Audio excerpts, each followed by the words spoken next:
It's salmon farms like this along BC's coast, often growing Atlantic salmon to feed a hungry market, protein-rich food, and for many and often remote communities, good jobs. But the open net salmon farms are controversial. Wild salmon populations are in dramatic decline.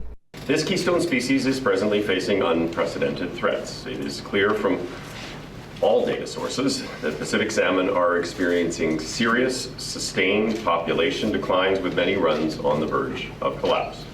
There's climate change, habitat destruction, overfishing, and Wilkinson also looks to the harm caused by the fish farming operations. That's a point with more and more support from independent scientists. In 2019, the federal Liberals campaigned on banning open net salmon farms, promising it would happen by 2025. So now a delay of 4 years. This decision is a win for wild Pacific salmon.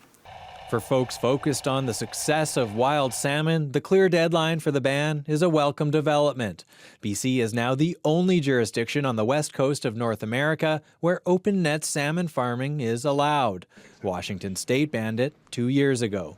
Given the challenges that Pacific salmon face, we would have preferred a shorter timeline than the 5-year license announced today. Yet, we must acknowledge the need for thoughtful and well-supported transition for people. And I can categorically say to all of you that this transition plan to remove open net pen fish farms is supported by the majority of First Nations in British Columbia.